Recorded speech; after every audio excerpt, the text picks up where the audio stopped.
Road to silver play button day 1ಗೆ ಸ್ವಾಗತ ಸುಸ್ವಾಗತ. ನಿನ್ನೆ ಗಣೇಶ ಹಬ್ಬ ಅಂತ ಕಾಯಿ ಕಡುಬು ಪಾಯಸನ ಬಿರಿ ಚೆನ್ನಾಗಿ ತಿಂದಿದೆ. ಅದಕ್ಕೆ ಇವತ್ತು ಒಂದೊತ್ತು ಬಿಡೋಣ, ನನ್ನ ಬಾಯಿಗೂ ನನ್ನ ಹೊಟ್ಟೆಗೂ ಒಂದು ಸ್ವಲ್ಪ ರೆಸ್ಟ್ ಕೊಡೋಣ ಅಂತ ತಿಂಡಿ ತಿನ್ನೋದು ಬೇಡ ಅಂತ ನಾಳೆ ನನ್ನ ಕಸಿನ್ ಮದುವೆಗೆ ಜ್ಯುವೆಲರೀಸ್ ಏನೇನು ಬೇಕು ಎಲ್ಲನೂ ಎತ್ತಿ ರೆಡಿ ಮಾಡ್ಕೊಳ್ಳೋಣ ಅಂತ ಕೂತ್ಕೊಂಡೆ.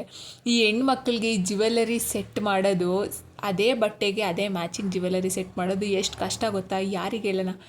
ಕೊನೆಗೆ ನಾವು ಆಂಟಿಗೂ ವೀಡಿಯೋ ಕಾಲ್ ಮಾಡಿ ತೋರಿಸಿ ಅವಳಿಗೊಂದು ಸ್ವಲ್ಪ ತಲೆ ತಿಂದು ಒಂದು ಸ್ವಲ್ಪ ಬಟ್ಟೆ ಸ್ಟಿಚ್ ಮಾಡೋಕ್ಕಿತ್ತು. ಸೊ ಸ್ಟಿಚ್ ಮಾಡೋಕ್ಕಂತ ಕೂತ್ಕೊಂಡೆ. ನಾಳಿದ್ದು ಮದುವೆ ಇರೋದು ನನ್ನ ಕಸಿನ್ದು. ನಂದು ಇನ್ನೂ ಬಟ್ಟೆ ರೆಡಿಯಾಗಿಲ್ಲ.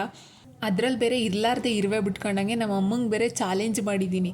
ಅಮ್ಮ ನೋಡ್ಕೋ, ಈ ಮದುವೆಲಿ ನನ್ನ ಔಟ್ಫಿಟ್ ಬಗ್ಗೆ ಎಲ್ಲರೂ ಮಾತಾಡಬೇಕು, ಆ ಥರ ರೆಡಿ ಆಯ್ತೀನಿ ಅಂತ. ಏನೋಪ್ಪ ನೋಡೋಣ ಬಿಡಿ. ಸದ್ಯಕ್ಕೆ ಈಗ ಜಿಗ್ಜ್ಯಾಗ್ ಮಾಡೋಕ್ಕೆ ಕೊಟ್ಟಿದ್ದೆ ಒಂದು ಸ್ಕರ್ಟ್ನ, ಅದನ್ನು ಈಸ್ಕೊಂಬರೋಕ್ಕಂತ ಹೋಗಿದ್ದೆ. ಅಲ್ಲಿಂದ ಈಸ್ಕೊಂಬಂದು ಪ್ಯಾಕಿಂಗ್ ಮಾಡೋಕ್ಕಿತ್ತು. ಸೊ ಎಲ್ಲನೂ ಕೂತ್ಕೊಂಡು ಒಂದು ಕಡೆಯಿಂದ ಪ್ಯಾಕಿಂಗ್ ಮಾಡಿದೆ. ಒಂದಷ್ಟು ಬಟ್ಟೆಗಳು, ಒಂದಷ್ಟು ಜ್ಯುವೆಲರೀಸ್ ಎಲ್ಲನೂ ಪ್ಯಾಕ್ ಮಾಡಿ ಮುಗಿಸಾಯಿತು.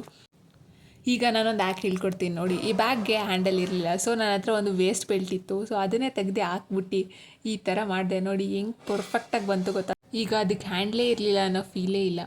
ಅದೇ ಖುಷಿಲಿ ನಮ್ಮ ಅಕ್ಕನ ಹತ್ರ ಮೆಹಂದಿ ಹಾಕಿಸ್ಕೊಳ್ಳೋಣ ಅಂತ ಹೋದೆ. ನನಗಂತೂ ಯಾವ ಕೆಲಸನೂ ಎಡ್ವರ್ಟ್ ಮಾಡದೆ ಸಂಪೂರ್ಣವಾಗಿ ಮಾಡಿ ಅಭ್ಯಾಸನೇ ಇಲ್ಲ.